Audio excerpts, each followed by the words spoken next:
Hola, ¿cómo está? Muy buenas noches. El día de hoy, tremendo programa que tenemos, más porque es miércoles y toca analizar los temas con el doctor en educación, el 2 veces consejero electoral Rodolfo García. Seguiremos hablando sobre temas de seguridad y es que pues, se descubrió un narcolaboratorio de fentanilo, uno más que descubre la Fuerza Estatal de Seguridad y las fuerzas castrenses en el Valle de Mexicali. Al igual sobre este caso que ayer les comentábamos de la niña Carla, esa niña que el día de hoy se confirma su muerte y con ello la investigación se torna ahora en el feminicidio por parte de su propia madre y su padrastro, quienes están acusados de este delito y el de violencia familiar y serán procesados el día jueves. Y por último hablaremos del tema de Iztacali. Interesante porque la gobernadora en su mañanera da cuenta de que, pues sí, lo que decíamos, no habrá reforma este año y quizá el próximo año se les complique también, Pero todo esto con el análisis del doctor en educación Rodolfo García. Ya sabe que en este miércoles, mitad de semana, pues ya iniciamos. Lindero Norte Noticias. Periodismo sin fronteras.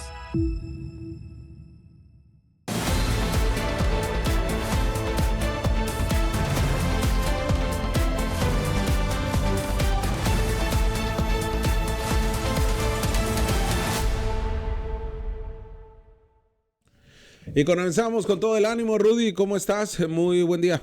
¿Qué tal? Buen día, buenas tardes, buenas noches, depende de la hora que nos vean. Aquí estamos como día miércoles. ¿Te hace la contaminación Cachanilla, Rudy? Sí. Sí, claro que sí.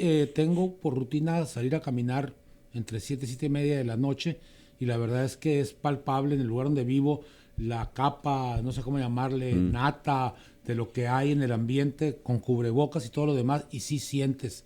Y sí veo a mi alrededor, no en mí, problemas, no sé si son de gripa o algún contaminante, pero sí hay un problema serio de contaminación. Y conste que estoy en un área donde no hay donde no hay mucha escasez, no hay escasez de pavimento.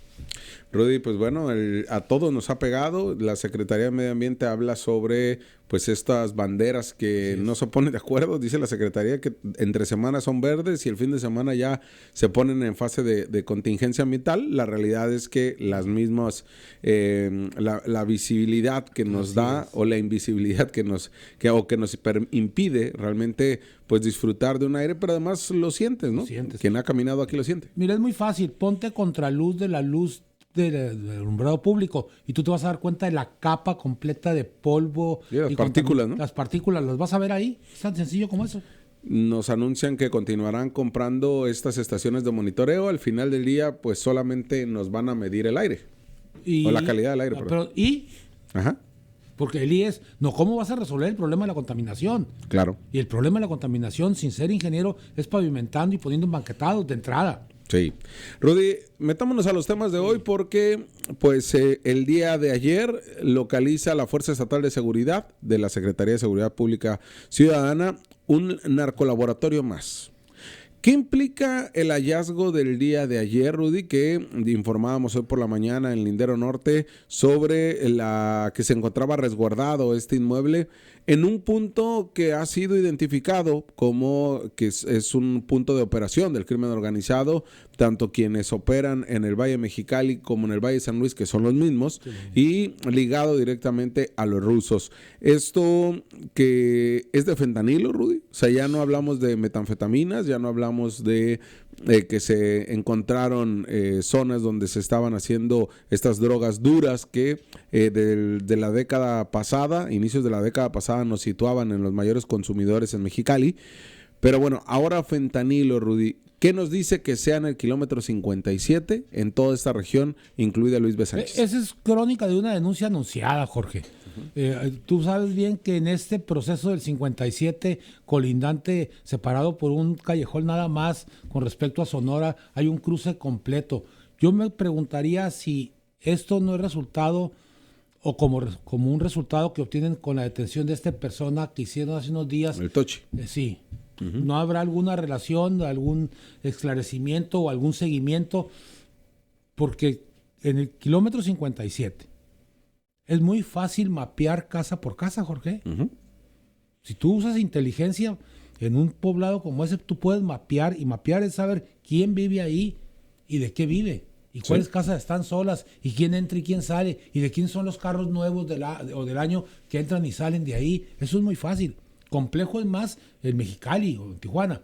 Pero si los zonificas, los mapeas con inteligencia y más ahora con inteligencia artificial. Y además porque era una especie de rancho o ranchería que chiquita, pues, que se tenía porque se tenían animales, se tenía toda esta infraestructura.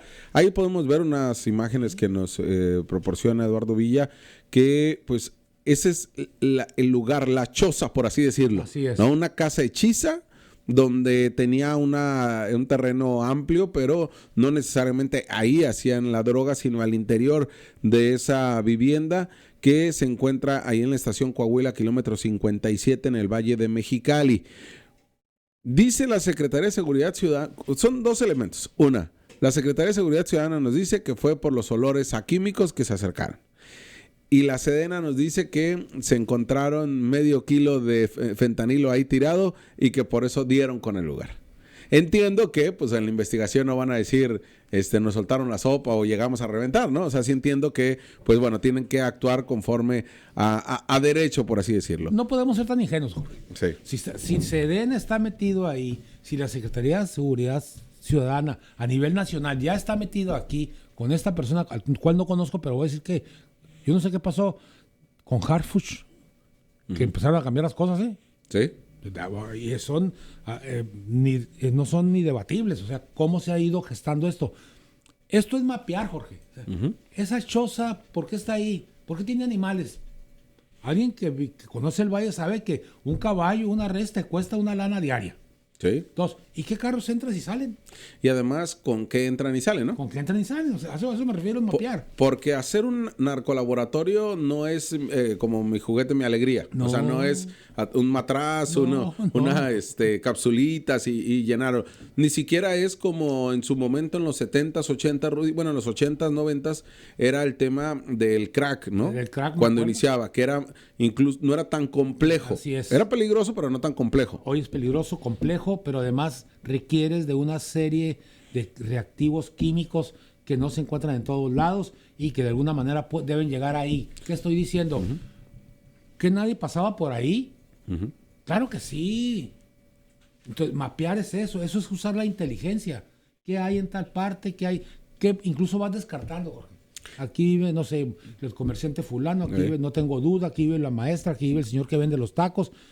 ¿Y aquí? Y es que no es que en el valle o en las zonas agrícolas o en la colonia la gente sea chismosa, sino realmente tú plenamente identificas pues quién vive en la esquina, Claro. ¿no? O desde que, por ejemplo, desde si una señora decide empezar a vender bolis o empezar a vender toto de jamón a la mañana, ya sabes que trae un problema económico, Así ya es. sabes que por algo está abriendo el puestecito y identificas incluso si cocina rico o no, Así es. ¿no? Y me voy a lo burdo Pero eso es inteligencia. Exacto, me voy a lo burdo porque es prácticamente de ahí donde vas identificando cada uno, las narcotienditas en la colonia, Entrada. como los laboratorios en esos lugares. No, insisto, nomás ve qué tipo de comportamiento y qué tipo de gente entra ahí. Y no estoy hablando de tatuajes, estoy hablando en términos de carro, un último modelo, bajar botes, entrar y salir gente, incluso a deshoras, porque ellos no, como no son obreros ni son empleados, tienen horarios todos invertidos. Pues. Entonces, lo que tú dices, bueno, ¿y qué hace? ¿Quién vive ahí? Es que vive don Juan.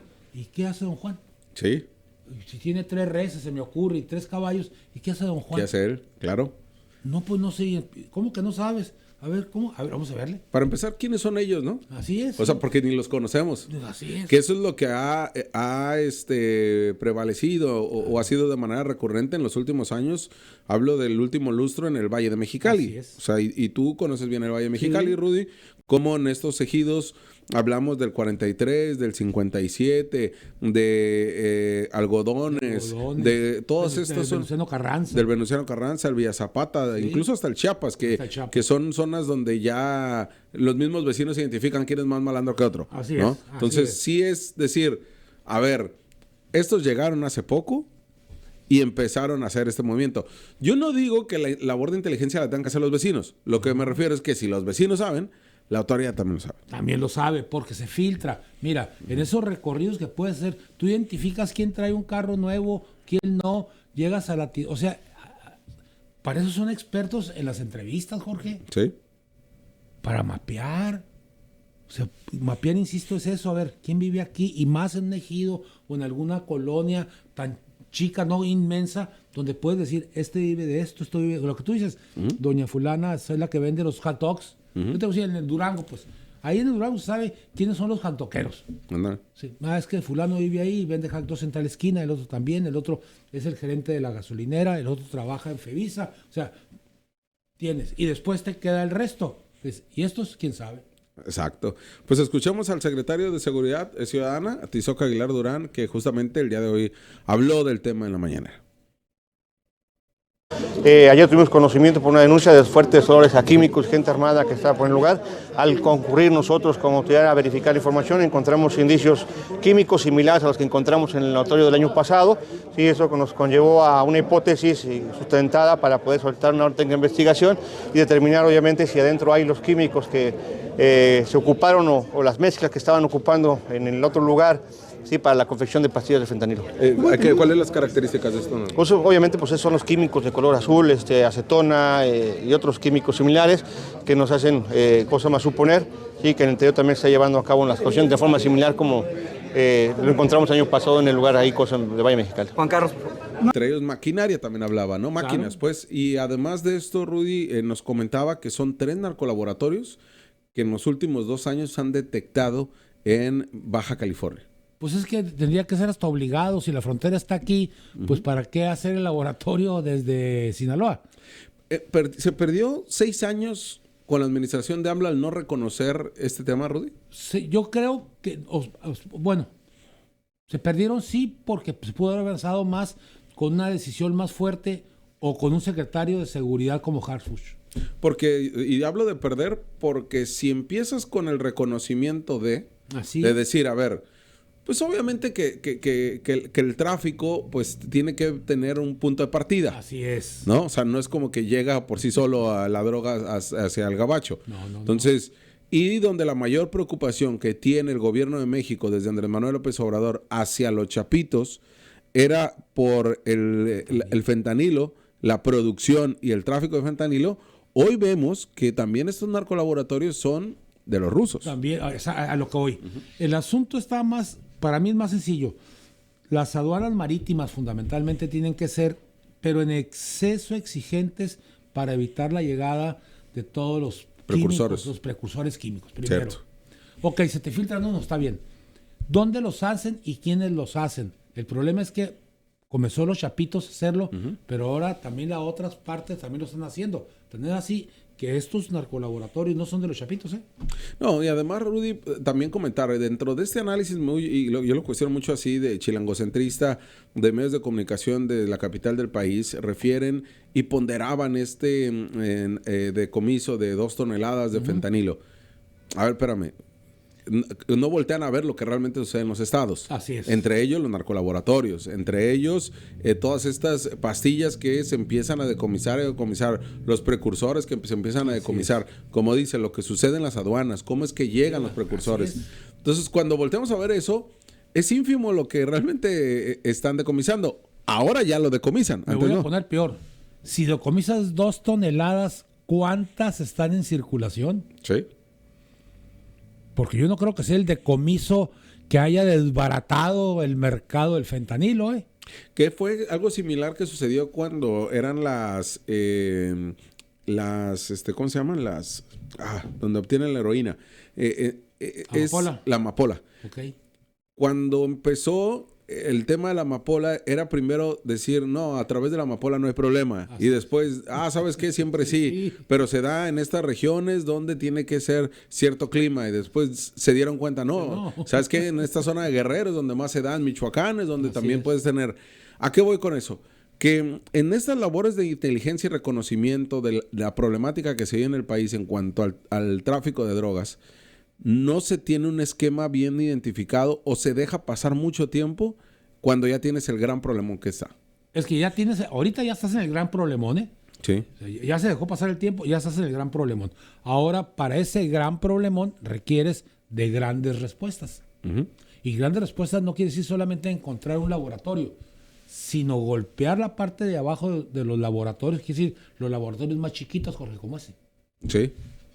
Sí, y en este sentido, si ya nos hablan de 3 narcolaboratorios, pues ya tiene que venir una mayor preocupación. Así es. Más porque entonces, si esos son los que detectaron, ¿cuántos son los que no? Entonces, la estrategia tiene que seguir por ahí. Insisto, no son los macro laboratorios como lo de Canadá, pues. Sí, no. No, aquí son pequeños y hay gente que está aprendiendo a hacerlo y se está reproduciendo. Sí, porque no estamos hablando tampoco de invernaderos, que es lo que No, decías. Estamos así hablando es, de estos narcolaboratorios que están incluso en las casas también. En las casas. Y recientemente se había encontrado una casa en Mexicali. Entonces, pero bueno, ahí está este tema de la localización. Ahora cambiando de tema, Rudy, lo que nos habla de un caso más de violencia familiar que pues el día de hoy se confirma la muerte de esta niña Carla Guadalupe, una niña de 4 años de edad, que no sé, que al final del día, pues tuvieron que pasar días, semanas, meses, o incluso podríamos hablar que hasta años, porque la data de las lesiones era de mucho tiempo atrás y recientes, en la violencia que se vive en las casas en Mexicali. Esto es como, a ver, mexicalense, las denuncias al 911 por violencia familiar no son falsas, No. son reales. Y esto sigue ocurriendo en las casas del mexicalense, del Baja Californiano, pero hablando específicamente en la capital del estado. Es abrirnos los ojos, Rudy.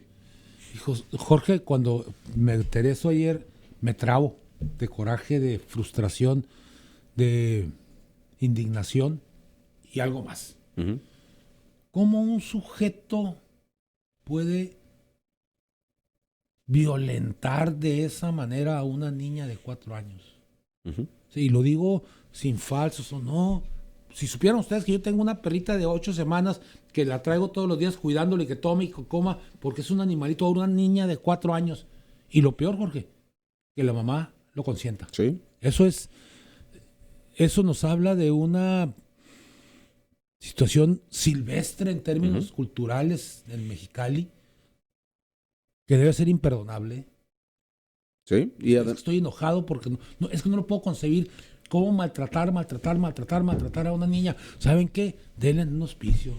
Y además, Rudy, es tenemos que ir hacia el origen, ¿no? O sea, ¿qué detona que el padrastro de esta niña Carla, que ya lo decía, la mamá, lo consecuente, y además participe, de acuerdo a la investigación de la fiscalía? ¿Cuál es ese punto de partida? O sea, porque lo estaríamos llevando solamente hacia el final, que es el deceso y el que sean sentenciados a cárcel. Pero tendremos que ir a la raíz de qué es que está pasando en la familia mexicalense, que ocurre en esos casos. Está pasando, en este caso, como en varios más, está pasando de que este sujeto, tratando de borrar a un hecho que es imborrable, de que la mamá tiene una hija, que ya tuvo pues una pareja antes, castiga a la niña como si estuviera castigando o tratando de borrar la imagen de que su pareja tuvo una pareja anterior. Te estoy diciendo, es un acto de incultura. Pues es natural que si te encuentras una mujer o un hombre que tiene un hijo o 2, es porque tuvo una pareja anterior, Jorge. Claro. Entonces, cuando digo esto es, ¿dónde está el origen? En esa actitud de tal egocentrismo, Uh-huh. de querer borrar las cosas que son imborrables, por ejemplo, golpeando a una niña, no sé si para molestar al papá de esa niña, o para él mismo, incluso a la mamá, o para él sentirse ego que él puede golpear y sin que pase nada. Sí, ya lo decías, de egocentrismo, de cobardía, de un tema que se tiene que tratar psicológicamente para determinar cuáles son las causas. Tendríamos que centrarnos en eso también, porque solamente nos estamos llevando hacia la sentencia.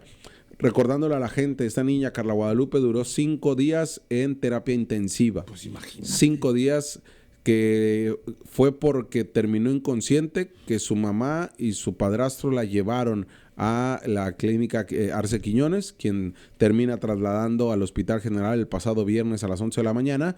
A partir de ahí se debatió entre la vida y la muerte. Ya ayer pasábamos el video donde la fiscal nos señala las heridas que presentaba, desde quemaduras por cigarrillo en diferentes partes del cuerpo, heridas en la cabeza. ¿Hay droga ahí adentro? No se ha encontrado hasta lo que sabemos, porque la audiencia será el próximo jueves. Entonces, es de tal tamaño la el acto diabólico de un sujeto de hacerlo. ¿Por qué? Porque no entiendo otra palabra, Jorge. No, sí. En términos humanos y en términos de equilibrio emocional, incluso equilibrio emocional es, tú no haces eso. Es más, si no quieres a la niña, le dices a la mamá, ¿sabes qué? Que no se me acerque. Rudy, bueno, vamos primero a escuchar lo que dijo la gobernadora del estado y el fiscal central sobre el caso. La gobernadora lamenta pues, lo sucedido y el fiscal nos habla un poco del tema jurídico, porque hasta el día de ayer, antes de las 10:20 de la noche que se dictaminó su muerte de la menor de edad de 4 años, estaban siendo procesados tanto el padrastro como la mamá por violencia familiar y feminicidio en grado de tentativa. Hoy ya se está abriendo un nuevo expediente sobre delito de feminicidio. Vamos a ver qué es lo que dice. El día de ayer es un hecho sumamente doloroso para toda la sociedad baja californiana. Desde el viernes que ingresó la niña al hospital, la fiscalía detuvo a quienes pudieran ser los presuntos agresores, su madre y padrastro. Yo pues no voy a adelantar más, ¿no? Pero he estado pidiendo la información por tratarse de un tema tan delicado, tan doloroso, de una pequeñita de 4 años, 3 años, ya 4 cumplidos, y que pues desgraciadamente falleció el día de ayer por la noche, a las 10:30 aproximadamente de la noche, ¿no? Adelante, fiscal. Sí, es una muy lamentable pérdida. Evidentemente los temas, como bien he dicho, no tiene ninguna, podemos tomar uno más importante que otro, pero siempre que la víctima es una persona, en este caso una personita que está en estado de vulnerabilidad, debemos actuar con mayor severidad y buscar un proceso e incluso llegar hasta la sentencia que sea ejemplar, porque no podemos permitir que esto se siga suscitando. Si en efecto, lamentablemente, tuvimos la noticia por parte del propio doctor aquí presente del fallecimiento, ya para este momento, desde el día en que tuvimos conocimiento del hecho, se encuentran detenidos 2 personas. Es un asunto, ya lo han tenido muy comunicado y por asuntos de la investigación no se pueden decir nombres, pero están 2 personas detenidas desde el momento en que tuvimos conocimiento del hecho. Ya se les formuló imputación y el día de mañana será la audiencia de vinculación a proceso. Se encuentran en prisión preventiva y así seguirán, y no permitiremos que ninguna falta o tardanza en este proceso para, como ya lo dije, obtener una sentencia ejemplar. ¿Cuál es la pena máxima? Actualmente se le formuló imputación por violencia familiar y tentativa de feminicidio. La circunstancia evidentemente cambió procesalmente, no se nos permite en la vinculación o acusación variar el hecho imputado. Se hace una nueva imputación y haremos una nueva imputación por feminicidio. Pues ahí está la parte donde explican y donde, por ejemplo, te lo he preguntado en otras ocasiones, Rudy, tú como docente, sí. Si bien nunca atendiste temas de kinder o de preescolar, pero sí de primaria y ya como incluso como universidad. Sí. Tú sí notas como maestro cuando el menor de edad, más allá de los rasgos físicos, que bueno, ahí es lo evidente, sí está presentando. Sí, es un problema de conducta serios y se pueden ir a los polos. Un primer polo es el aislamiento completo, el sentarse hasta el final del grupo, el no platicar con nadie, el llorar por cualquier cosa, en el recreo no juntarse con nadie, o irse al otro extremo, que es el acercamiento excesivo para protección hacia la maestra o el maestro. Uh-huh. Ojo con esos 2 puntos. Esta conducta puede obedecer fundamentalmente o a que la niña o el niño de este lado ya se dio por vencido, o este es un niño o una niña que está pidiendo auxilio. Okay. Yo recuerdo así rápidamente el caso de una niña de primaria con un exalumno mío que estaba haciendo su práctica, alguna vez lo platiqué fuera del aire, donde llegaba, se le acercaba y le quería, hasta que descubrieron que estaba siendo violada por el papá. Y eso, Rudy, lo comentamos aquí porque tanto como padres de familia como docentes, sí hay manera de ir identificando. Sí, ¿no? Sí hay manera de ver que hay destellos de que algo no está bien. Incluso sin siquiera verificar si tiene alguna golpeadura, porque eso, pero también eso lo hacen ellos, uh-huh. Cuando se tapan mucho y se cubren mucho es porque están amenazados, pero son evidentes ante una maestra, un maestro, una niña o un niño que se tapa o que se hace o que se duele o que se tapa demasiado, es que hay una evidencia de golpes o de violaciones o de algo. Entonces, pero sí hay, sí es factible. que una maestra o un maestro de primaria ya sepa clarito. Es más, creo que en la primaria es la parte más fácil, es mucho más difícil en la secundaria. Rudy, cambiando de tema, pero en el mismo tema de violencia, el día de hoy se localizó el cadáver de una joven de apenas 20 años de edad, Paulina Ivón.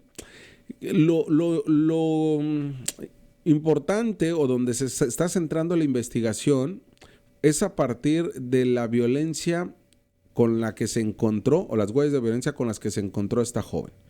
Primero la encuentra el cuñado, esto en la colonia Nuevos Rincones, en la zona de Los Pueblas. La encuentra el cuñado porque, de acuerdo a lo que reportan ante la policía y la fiscalía, es que tenía varios días que no sabían de ella. Él ingresa a la casa y es quien notifica al 911 que se encontraba con heridas en el cuello y heridas en las muñecas. Lo que a la fiscalía le llamó la atención es que se veía una escena como que de un crimen que se buscó modificar, alterar, y como queriendo ver que se trataba de un suicidio. Pero como todos los suicidios o todos los presuntos suicidios tienen que ser investigados bajo el protocolo de feminicidio, lo que hicieron la fiscalía pues es hacer la investigación correspondiente. Y uno de los temas determinantes era ver la causa de muerte. El Servicio Médico Forense determina hoy que Paulina Ivón murió por heridas que traía en el cuello, que es prácticamente lo que comentábamos, pero además, que eso es lo importante, que la herida producida por un mecanismo punzocortante en el cuello, le digo, pero además que las lesiones que tenía presentada en la muñeca son post-mortem. Es que me adivas el pensamiento. Es un típico manera de disfrazar un asesinato. Uh-huh. Si te cortan las venas, entonces es un suicidio, pues.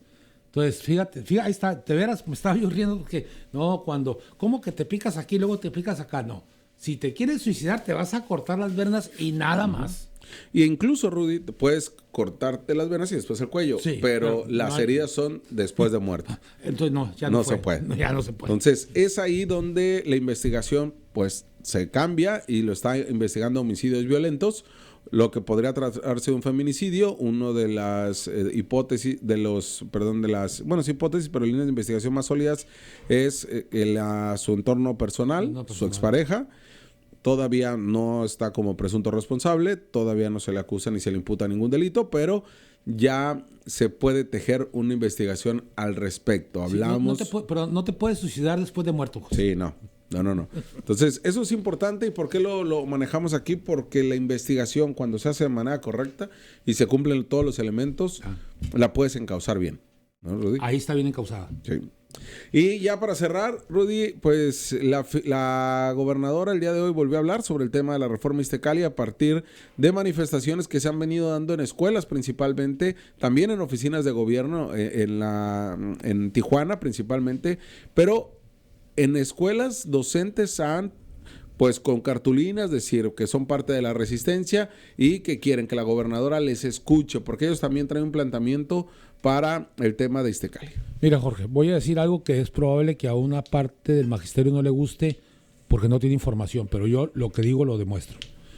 Por supuesto que hay una rebelión de las bases, por supuesto que sí, y aquí lo hemos dicho desde hace años. Sí.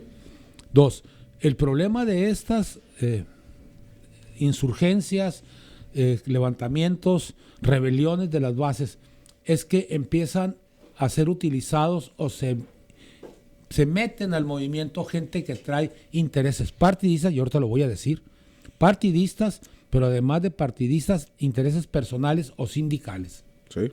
El movimiento está tomando tal auge que yo ya tengo detectado al panismo adentro. Okay. Y eso me preocupa porque estos panistas no dijeron nada con Kiko Vega, hasta lo protegieron. Cuando el asunto estaba peor que ahorita. Sí. Peor.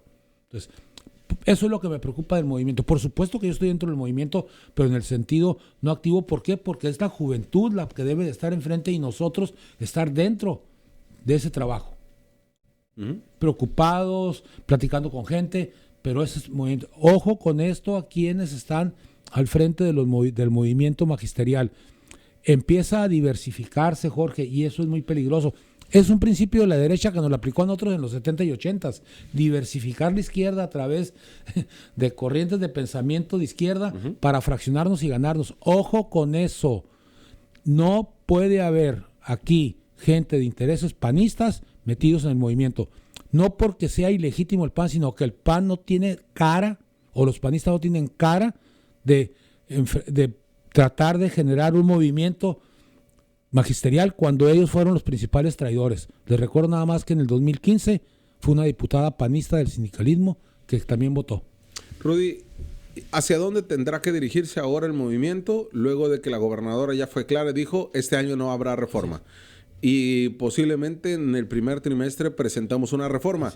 Pero quienes andaban, bueno, no quiero utilizar esa expresión, pero quienes buscaban con ahínco y hasta desde una manera desesperada que ya, y no hablo del secretario de Hacienda para que no me malinterpreten, de que se presentara la reforma antes de que acabara el año, hoy incluso ya dicen, pues que mejor nos esperemos un año más. Entonces, ¿hacia dónde tendrá que dirigirse ese movimiento? Ok, siempre me pones provocaciones. Por supuesto que en este gabinete del sexenio de la gobernadora Marina del Pilar, no es ni la mitad del gabinete morenista, Jorge. Son neoliberales. ¿Y cómo es neoliberal? Pues que toda la carga tributaria se vaya con la clase trabajadora. Y entonces a ese sector le urgía tener una ley, aunque estuvieran contra, aunque se fueran a movimientos, pero una ley que beneficiara al neoliberalismo. ¿Qué quiere decir? Que no golpeara las finanzas sanas para que se invirtieran en cuestiones de la iniciativa privada. Yo sí le pongo nombre. 2. Cuando se dan cuenta que son rebasadas las dirigencias por timoratas, y hasta ahí lo voy a dejar, porque ahora después voy a demostrar cómo hay gente metida en estos movimientos porque quieren ser secretarios generales de la 37 específicamente. Se dan cuenta que no es posible negociarlo así, y no es posible negociarlo porque no les funcionó con algo que yo dije la semana pasada aquí. Si ellos tenían un war room bien hecho para provocar a través de rumores, cosas mentiras, para llegar a una negociación rápida, ese principio que utilizó la base magisterial de la contención obligó al repliegue del sector gubernamental, Jorge. Entonces quiere decir, pese a las dirigencias tan endebles, tan laxas o tan comodinas, timoratas, aún así no pudieron. No. Y con una rebelión de las bases que fue fundamental e importante, pero no representaba pues todo el magisterio ni toda la burocracia. No, porque no estaba dado el golpe completo. Si das el golpe completo, esto se vuelve una ola, un tsunami completo. Rudy, escuchamos hoy porque la gobernadora se le cuestionó otra vez sobre el tema. Vamos a ver qué fue lo que dijo la mandataria estatal sobre esto y también las particularidades de lo que se podría venir el próximo año. Así es. Se firmó un documento para dejarlos totalmente tranquilos, a pesar de que ya lo habíamos platicado con los secretarios, con los distintos dirigentes de los sindicatos, tanto del magisterio como de la burocracia. Hay que recordar que también se vienen elecciones internas en los sindicatos, entonces hay ciertas disidencias, por llamarlo de alguna manera, pero en el gobierno del estado vamos a atenderlos a todos y vamos a escucharlos a todos. Entonces el secretario general de gobierno va a reunirse con los distintos grupos que, a pesar de que ya pues les hemos dicho que no habrá reforma sin consenso, que lo que se está buscando incluso es para mejorar las condiciones del propio magisterio como de la burocracia, aún tienen ciertas dudas, pues vamos a platicar con ellos con muchísimo gusto.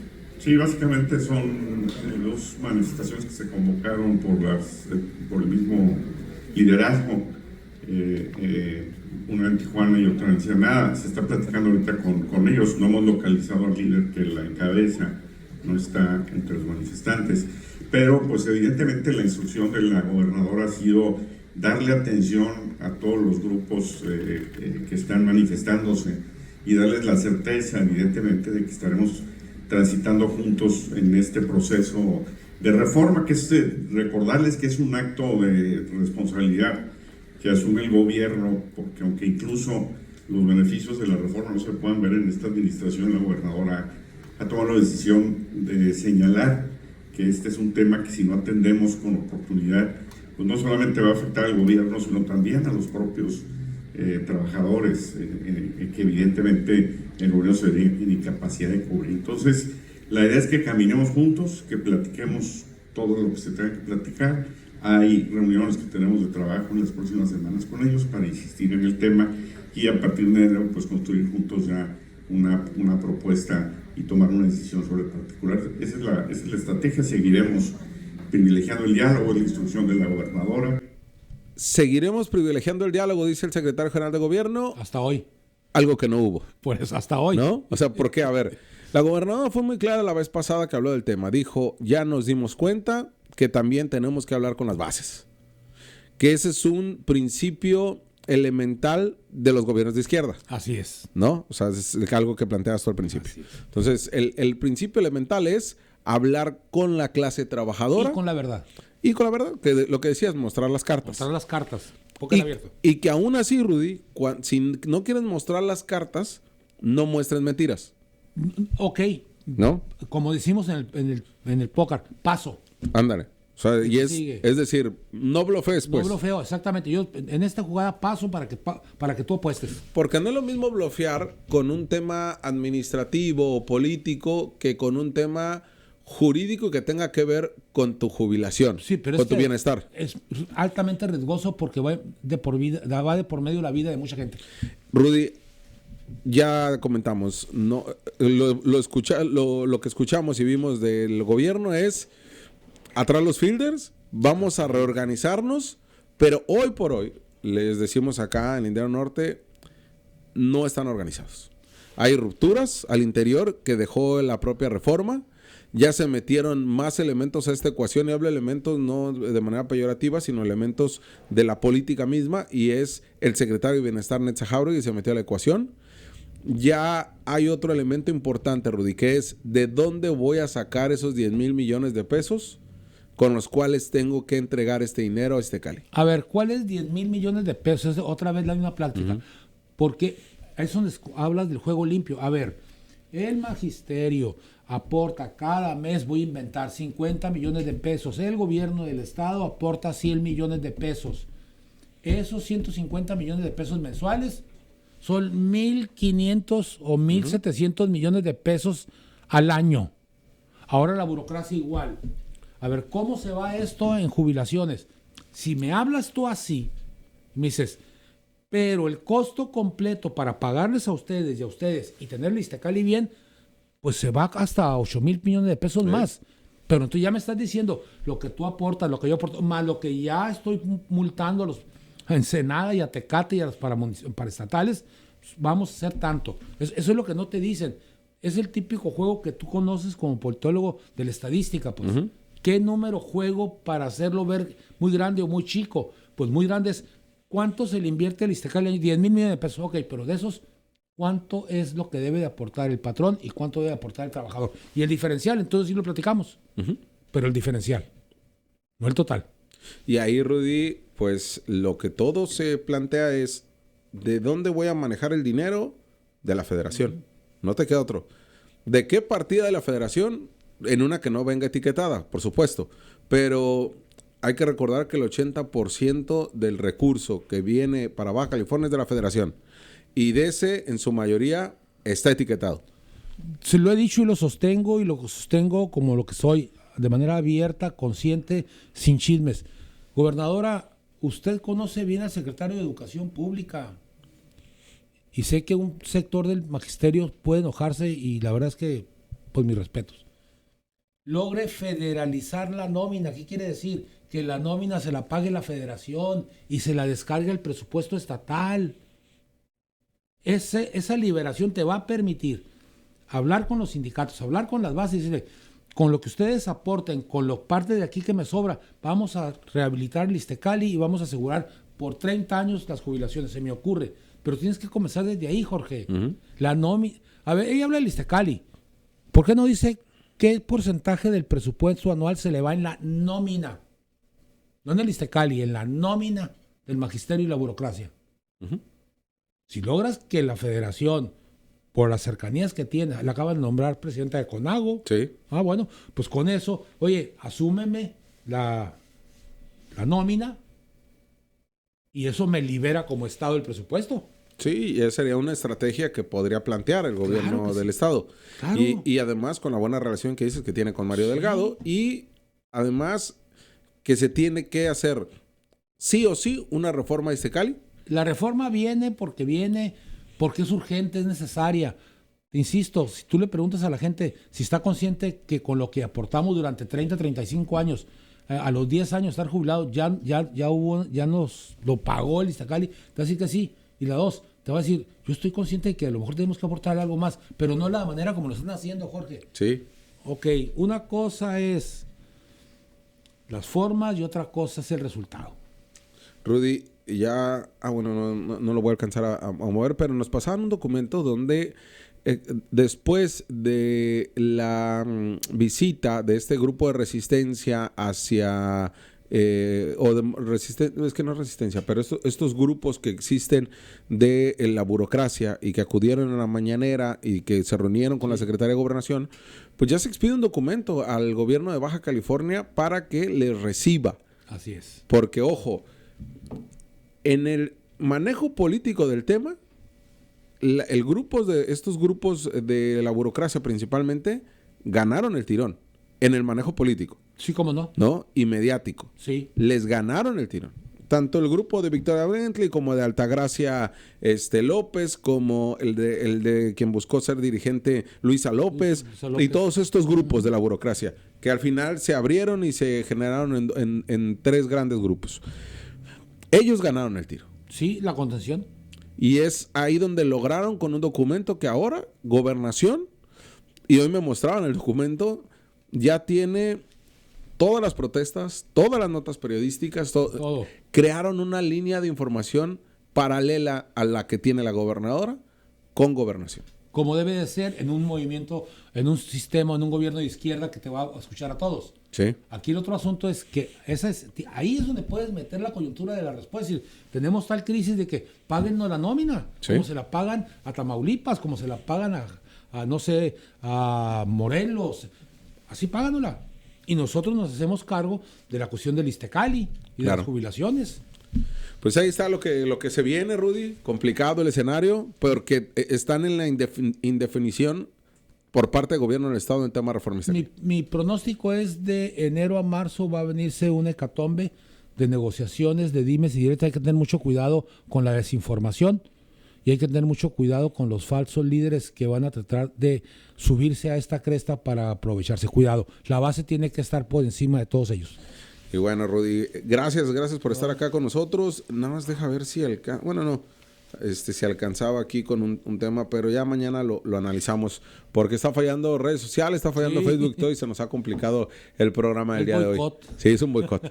Pero gracias, Rudy, por estar acá. No, gracias a ti, me da mucho gusto estar aquí con ustedes. Nos vemos el próximo miércoles con el doctor en educación Rodolfo García, con usted mañana en punto a las 8 de la noche. Ya está informado, pero tiene la última palabra.